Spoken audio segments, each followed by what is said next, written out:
Kwa majina naitwa Isaac Mungai ama kijana msafi, chairman wa New Gema Young Leaders Movement, na leo nimekuja hapa tuzungumze kwa sababu ya ile mambo ambayo yanaendelea katika nchi hii.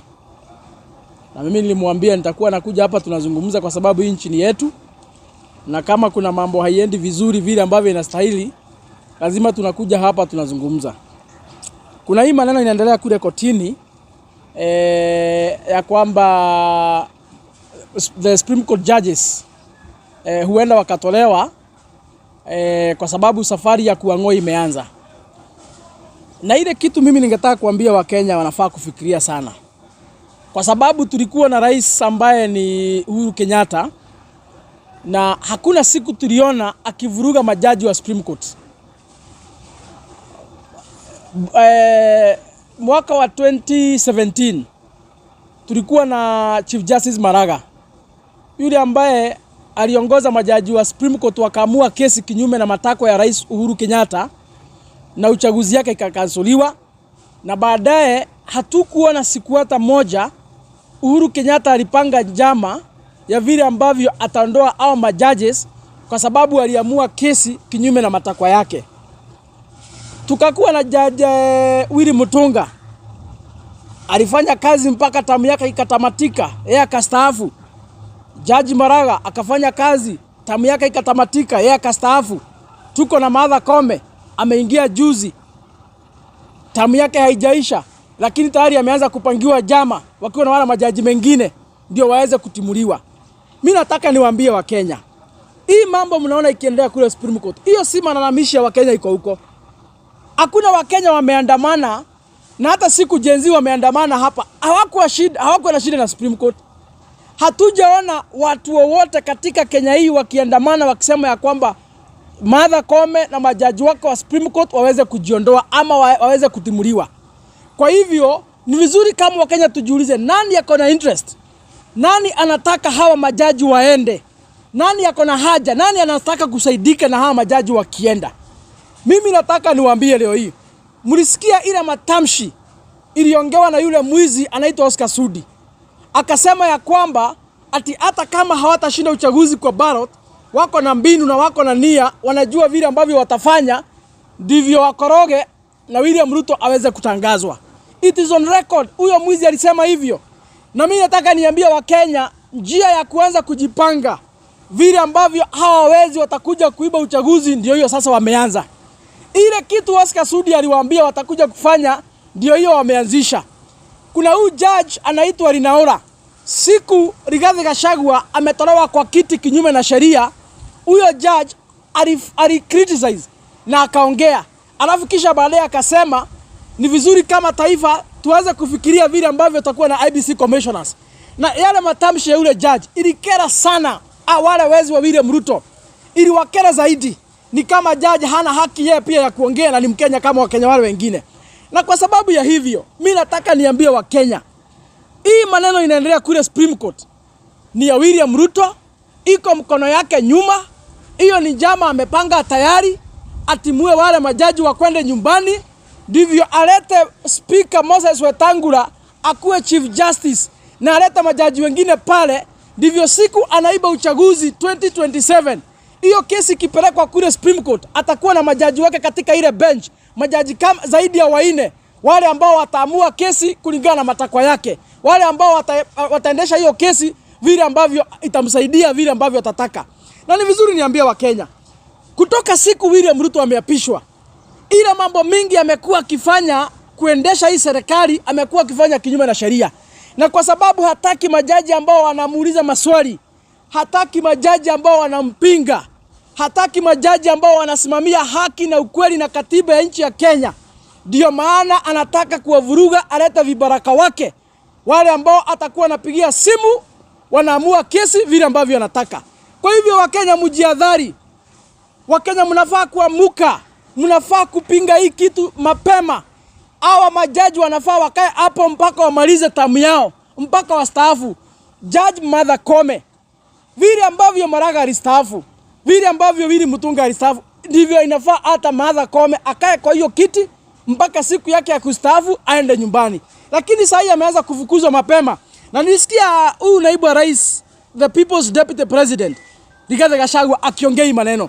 Na vile aliongea, watu wengi wameanza kuichukulia ni kama mzaha. Nimesikia huyu jamaa anaitwa Kindiki Kithure akikashifu yale matamshi ya people's president ili ambayo aliongea kule Meru, akisema ya kwamba atiasileta mambo ya ukabila kwa mambo ya majaji. Nikasikia Kithure anaambia Rigathi asilete mambo ya ukabila, asilete mambo ya religion kwa hii mambo ya Supreme Court. Na kama tuko na mtu ambaye ni bure, mwenye hawezi saidia taifa na hawezi saidia jamii, ni mtu ambaye anaitwa Professor Abraham Kithure Kindiki. Kwa sababu yeye leo hii, isipokuwa ni ile ukora ilifanyika kule kotini, hangekuwa naibu wa rais as we speak right now. Professor Kithure Kindiki is a beneficiary ya kukuwa na koti ambao saa ingine inafanya ukora. Kama Martha Koome hakuvunja sheria, Bwana Kindiki hangekuwa naibu wa rais leo hii. Kwa hivyo kama kuna mtu wa kwanza ambaye amesaidika, kama kuna mtu wa kwanza ambaye amefaidika na hao majaji, ni mtu ambaye anaitwa Kithure Kindiki. Lakini saa hii kwa sababu alifika, hawezi ongea wakitumuliwa kwa sababu anajua ile ukora walifanya. Ndivyo Rigathi Gachagua akafukuzwa, yeye akaingia kwa ofisi kupitia kwa dirisha, kuwakangoa mabati juu, akaingilia kwa mabati juu.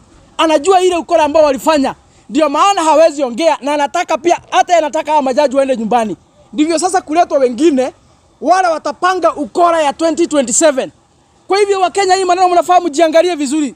Na mimi niambie Kindiki, hata kama tumenyamaza, hauwezi kutuambia hii mambo ya majaji kufukuzwa hapa, hiyo si mambo ya ukabila. Martha Koome ni jirani yako hapo, ametoka Meru. Njoki Ndung'u ni mtoto wetu hapa Mlima Kenya. William Ruto ako na shida sana na hao majaji wawili. Ako na shida na Martha Koome, ako na shida na Njoki Ndung'u. Anataka hao majaji wawili make sure amewapeleka nyumbani, awarepress na vibaraka wake. Na Rigathi Gachagua vile ambavyo alikuwa anaongea si mwenda wazimu. Rigathi Gachagua vile ambavyo alikuwa anasema si ati haelewi, anajua kile ambacho kinaendelea. Lakini kwa sababu umejawa na ujinga, umejawa na upuzi, hauwezi tetea hata watu wako wakivurushwa kwa viti. Ndio maana unakuja kumrushia mdomo, na ile mambo anaongea ni mambo ya ukweli. Mimi nataka niambie Kithure Kindiki, kama wewe ni mwanaume vile ambavyo unajibu Rigathi Gachagua kila siku, kwa nini hatujasikia wewe ukitetea kina Ndende Nyoro, wale ambao wametolewa kwa viti na hiyo chama ya udaku pate?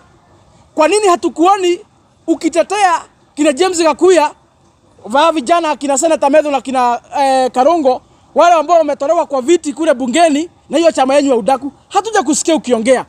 Na maana ya mtu ambaye anajiita kingpin, maana ya mtu ambaye anajiita ati kiongozi wa jamii, maana ya mtu ambaye anajiita the senior most political leader in his region ni kutetea watu wake wenye wako nje ya serikali na wale wako ndani ya serikali.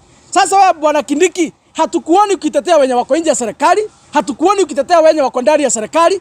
Kazi yako kama kiongozi wa jamii hapa ni gani? Sisi kama jamii ya Mlima Kenya tunafaidika na nini wewe ukiwa katika hiyo ofisi? Sisi kama jamii ya Mlima Kenya tuliambiwa umetolewa hapa Meru tusilalamike. Tuliambiwa kiti imenyang'anywa mtoto wetu, ukapatiwa mtoto wetu tusilalamike. Sasa sisi kama jamii tunasaidika na nini ukiwa katika hiyo nyumba ya Karen? Hakuna siku tumesikia ukitetea watu wetu kwa njia yote ile. Kazi yako kila siku ukiamuka ni kupigia kibaraka, ni kujifanya kibaraka hapo, kujipendekeza hapo. Kila siku hapo ni kupamba Bwana William Ruto. Kila siku tu ni kujaribu kujipendekeza kwake. Bwana Kindiki, kama wewe ni mwanaume, kama wewe unaweza tetea jamii, tunataka tukuone kesho ufanye press conference, uambie William Ruto ya kwamba aachane na Martha Koome, aachane na Njoki Ndung'u, awachane na wao wafanye kazi yao kisheria, wamalize tamu yao, watastaafu kama wale wafanyikazi wengine wa serikali. Kama wewe ni mwanaume. Lakini kama hautaongea, funga mdomo yako, acha wale ambao wako na mzigo ya kutetea jamii wawatetee. Achana na Rigathi Gachagua sababu wewe umeshindwa kuwatetea, achana na Rigathi Gachagua awatetee. Na sijui uko na shida gani? Rigathi hakuwa kwa nyumba yako, sio bibi yako anatetea, sio watoto wako anatetea. Yeye anatetea Martha Koome na majaji wale wengine. Uko na shida gani ya kiwatetea? Na ulichukua kiti, uko na shida gani ya kiwatetea? Ina maana ya kwamba ile mpango William Ruto amewapangia ya kuwapeleka nyumbani uko hapa ndani. Nikimalizia, Nataka niambie wa Kenya, tumeona taarifa ya kwamba mahospitali zaidi ya 700 wamejiondoa katika programu ya SHA, na wametangazia wananchi ya kwamba kama mnaenda kwa hizo mahospitali kutafuta matibabu, msiende kupeleka hizo kadi sababu hawatachukua. Wamesema ya kwamba muende na pesa. Na kwa sababu wamejiondoa katika hii programu ya serikali ya SHA, wamesema ya kwamba wametibu wagonjwa wengi sana kupitia hiyo kadi ya SHA, lakini serikali haijawalipa. Na kama kawaida vile ambavyo mnajua, wanahitaji kulipa mahospitali, wanahitaji kulipa madaktari, wanahitaji kununua madawa, wanahitaji kulipa wafanyikazi wao, lakini serikali ya William Ruto imekwamia hizo pesa ya SHA, haitaki kulipa mahospitali. Na mimi nataka niulize bwana William Ruto, ulikuja ukatuambia ya kwamba umemaliza NHIF kwa sababu ilikuwa na ukora na haikuwa inalipa, pesa zilikuwa zinaibiwa. Ukanunua mtambo mpya bilioni 104 kutoka kwa mtu anaitwa Adani. Ukatuambia hiyo mtambo ndio itakuja kurekebisha hii maneno ya Universal Health Care. Vile ambavyo umeleta hii mtambo mpya ambayo imetugharimu mabilioni ya pesa kama wananchi, ni vipi tena ile ukora ilikuwa NHIF umetransfer hiyo ukora pia umeleta kwa SHA, wagonjwa wanatibiwa, haulipi hospitali? Na kama Wakenya wanalipa, wale ambao wamejisajili wanalipa pesa yao kila mwezi, wanalipa premium in every month, kwa nini uko na shida na kutoa hiyo pesa uwalipie matibabu kwa hospitali? Na watu wakiongea ukweli mnaanza kurukaruka hapa.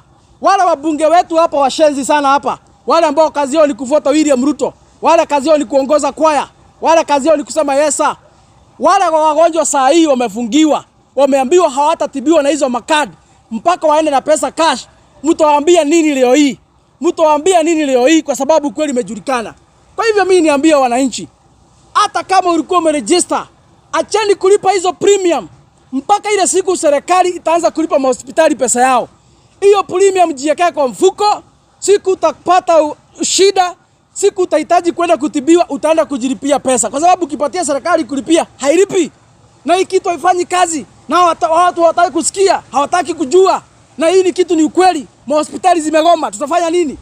Kwa hivyo niambie William Ruto, ulitutapeli na hata saa hii unaendelea kututapeli. Na hata William Ruto, heri utapeli sisi, mambo ya barabara ni sawa, tutapitia kwa hewa, ama mtu akae kwake, ama tungangane na barabara hata ikiwa mbaya namna gani. Heri tutapeli mambo ya masomo ni sawa, hata tukae na watoto nyumbani. Lakini haufai kutapeli sisi kwa mambo ya health care. Haufai kutapeli sisi kwa mambo ya ugonjwa. Haufai kutapeli sisi kwa mambo ambayo ni ya matibabu. Kwani sisi tukikufa wewe utaongoza kina nani? Bwana William Ruto, hata ukishindwa kufanya zile mambo zingine zote katika nchi hii, usijaribu kucheza na mambo ya afya, kwa sababu Wakenya wakikufa utaongoza miti na wanyama. Bwana William Ruto, ni vizuri ujiulize haya maswali, kwa sababu Wakenya wako na maswali na hawataacha kukuuliza. Ingawaje unasema sisi hatukwenda shule, hatuna PhD, tuko na akili na tunaweza fikiria na tunajua kupima maneno. Wakati unatudanganya tunajua, wakati unatupigisha kona tunajua. Kwa hivyo niseme ya kwamba tutazidi kuongea kama Wakenya, na hata mkijaribu kutunyamazisha hatutanyamaza. William Ruto, nikwambie, siku ulikuwa unapeleka maaskari wetu kule Haiti wakapigane vita, Wakenya walikuuliza swali moja, wakakuuliza aje, umechukua askari wetu umepeleka nje wakapigana vita za nje, ili hali hapa kwetu nchini watu wetu wanauliwa kila siku kwa sababu ya kukosa usalama. Lakini ukajifanya tu wewe hausikiangi, kawaida kifua yako, ukachukua askari wetu ukapeleka Haiti. Report sasa imeanza kukuja, askari wetu wameanza kuuliwa huko. Kuliko askari wetu wauliwe kule nje wakipigana vita za wenyewe, si hata heri basi wauliwe hapa Kenya wakijaribu kulinda wananchi, wakijaribu kulinda mali vile ambavyo katiba inasema. Bwana William Ruto, watu wetu wanauliwa kila siku kule North Rift, hawana usalama. Wewe umekolesha askari wetu, umewapeleka nje, wanaenda kuuliwa. Si hata heri, hata hurumia hao watoto waurudisha hapa nchini, waende kule wakalinde watu wetu wale ambao wanauliwa kila siku. Na sisi William Ruto hatukuelewi kabisa, hatukuelewi kabisa. Vitu ambazo unaona na macho yako pia, wananchi wanakuambia tu kweli, unajifanya hausikii, unajifanya haujui. Na hii ndio ile matatizo ambayo inafanya kwamba wananchi wachoke na serikali yako. Hii ndio ile maneno inafanya wananchi waseme ya kwamba watakupeleka nyumbani asubuhi na mapema. Hii ndio ile kitu inafanya wananchi wanakupigia makelele ukikuja kwa mashinani. Kama kuna swali nitachukua moja ama swali mbili. Kama kuna swali nitachukua swali moja ama swali mbili tukiendelea kumalizia, kwa sababu nchi ni yetu na hatuwezi kosa kuongea. Mheshimiwa, na nitakuuliza swali moja wakati tunakamilisha. Swali langu ni kuhusiana na maongezi ya Rigathi Gachagua kuhusiana na Martha Koome kuweza kung'atuliwa kama jaji. Swali langu ni wewe unadhani kwamba Gachagua anampigania Koome genuine, ama ni kwa sababu kuna kesi ya Gachagua ya kung'atuliwa mamlakani ambayo bado ipo inasikizwa kule mahakamani, ndio sababu Gachagua anampigania Koome ili kesi yake wakati itakuja kufanyiwa ruling, Koome ya ruling favor of Gachagua? Na haya ni maneno yalisemwa na MP wa Kibore, MP wa Mogoti Kibore. Kando na hiyo, nataka pia utuambie kuhusiana na maneno ya nani hapo jana, Cabinet Secretary Murkomen ameweza kumtukana Gachagua sana kuhusiana na maneno yake kuhusu judges kuweza kuondolewa pamoja na Martha Koome.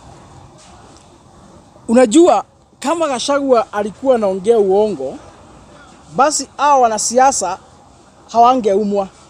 Lakini kwa sababu Rigathi Gachagua aliongea ukweli na akachimbua, akaweka wazi ile njama imepangiwa kina Martha Koome, ndio maana hao wanasiasa wameanza kuumwa.